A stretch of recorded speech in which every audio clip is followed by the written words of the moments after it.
పెద్దలందరికీ నమస్కారం. జై తెలంగాణ.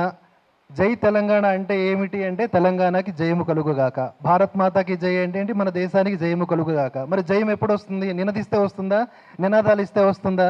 నిజమైనటువంటి కార్యాచరణ రూపొందిస్తే వస్తుంది. మేము ఆంధ్ర వాళ్ళం, తెలంగాణలో బ్రతుకుతున్నాం. ఆంధ్ర తెలంగాణ ఇలా ప్రాంతాలకు అతీతంగా కేవలం భావజాలం ఏదైతే ఉందో జాతీయవాదం, దేశభక్తికి సంబంధించింది, దాన్ని కాపాడుకోవడానికి ప్రాంతాలకు అతీతమైనటువంటి వ్యక్తులు సరిపోతారు. కానీ తెలంగాణని కాపాడుకోవడానికి తెలంగాణ వారే అయి ఉండాలి. ఆ కాపాడేటటువంటి చిత్తశుద్ధి కులాలకు మతాలకు అతీతంగా ప్రతి ఒక్కరూ తెలంగాణ వాదులే కలిగి ఉండాలి, నిజమైన తెలంగాణ వాదులు. దానికి ఏం చేయాలి? పెద్దలందరూ చాలా సహృదయంతో చెప్తున్నారు, అందరూ రావచ్చు, ఏవైనా చేయొచ్చు అని. కానీ ఇక్కడున్నటువంటి తెలంగాణ ప్రజానీకం, తెలంగాణ యువత అందరూ కూడా అలాంటి దాన్ని ఏమంటారు, ఆ చతురతని, ఆ యొక్క నైపుణ్యాలని పెంపొందించుకునే దిశగా కూడా మనం పాటుపడాలి. అదే తుక్కడేగాంగ ఏం చేస్తుంది? డైవర్ట్ చేస్తుంది, జనాలను ఎప్పుడూ కూడా ఏదో చర్చల్లో ఉంచాలని చూస్తుంది. మనము వాళ్ళని నిలువరిస్తూనే తెలంగాణకు సంబంధించిన యువత నైపుణ్యాభివృద్ధి దిశగా ఏ విధంగా ప్రభుత్వాన్ని కూడా ఇచ్చేయాలి అని చెప్పి. ఎందుకంటే తెలంగాణలో ఉన్న యువత ఎప్పుడైతే బలంగా ఉంటుందో అప్పుడు ఆటోమేటిక్గా ఈ ప్రాంతానికి అస్తిత్వానికి ఎలాంటి ప్రాబ్లం ఉండదు. భావజాలం పరంగా మనమంతా ప్రాంతాలకు అతీతంగా పోరాడతాం. కానీ ఈ నేల ఆ రోహింగ్యాల పాలైపోతుంది.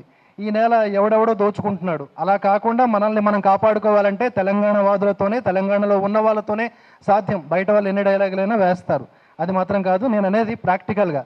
మిగతా అన్నీ కూడా పెద్దలు చెప్పినటువంటి మాటలన్నింటిని కూడా ఆల్రెడీ విన్నారు. కాబట్టి నేను చెప్పేది ఏంటంటే, ఈ తెలంగాణ మీద భావజాల పరంగా దాడి చేస్తున్న, తెలంగాణ పేరు చెప్పుకొని చెప్పేటటువంటి గుంటనక్కలు, వాళ్ళు ప్రొఫెసర్లు కాదు, ఏమీ కాదు, విషపు నాగేశ్వర్లు, వీళ్ళందరూ ఉన్నారు కదా, వాళ్ళ బ్యాచ్, వాళ్ళకి అగెనిస్ట్గా పనిచేస్తూనే మన ఈ నేల కోసం మనమే కాపాడాలి అనే ఆలోచన చేయాలని అందరికీ ఒకసారి ఈ సందర్భంగా తెలియజేసుకుంటూ, ఈ అవకాశాన్ని ఇచ్చిన పెద్దలందరికీ సవినయంగా నమస్కారాలు, కృతజ్ఞతలు తెలియజేస్తూ జై తెలంగాణ, జై భారత్.